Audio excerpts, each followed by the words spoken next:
చిన్నప్పుడు అమ్మ చెప్పిన మాటలు వినలేదురా మనం. ఏం చెప్పారండి మీ అమ్మగారు? చెప్పాను కదా వినలేదని.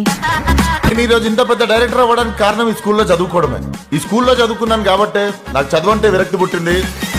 అందుకే నేను సినిమాల్లోకి వెళ్ళినాను. కావ్యంలో చేస్తున్నా. నువ్వురా? అమ్మలో చేస్తున్నాను. కావ్య వాళ్ళమనా? మెస్ లో ఫ్రై తీసుకో, సుబ్బాయిలో పప్పు తీసుకో. ఇప్పుడు నా చెల్లెల్ని వాడెవడో పెళ్లి చేసుకుంటాడు, వాడిని బావా అనాలి. నాకు గలీజ్ అనిపిస్తుంది. మీ బావగారికి ఏమిస్తున్నావు? నా నెక్స్ట్ సినిమాలో మంచి క్యారెక్టర్ ఇస్తున్నా సార్. బావమతిగా ఏమిస్తున్నావు అని అడుగుతున్నాయ్యా. బావ క్యారెక్టర్ ఇస్తున్నా సార్. డైరెక్టర్నా? గుమ్మడికాయండి బాబు. నీ జాతకం ప్రకారం నువ్వు బతికేది 50 ఏళ్లే. ఇప్పుడు నీ ఏజ్ ఎంత? 51. దెబ్బడిపోయావు. రేయ్, నేను ఇక్కడ లేనంత వరకే రా. నేను ఇక్కడ లేను. వన్స్ నేను వచ్చిన్నో నేను ఇక్కడనే ఉన్నాను. అంతే కదా బ్రో. ఏ సినిమా తీస్తున్నారు? ఫంకీ. వెరీ గుడ్, చాలా బాగుందమ్మా సినిమా. 2 టైమ్స్ చూశాను. షారూక్ ఖాన్ అద్భుతంగా చేశారు. అది డంకీ. మరి ఇది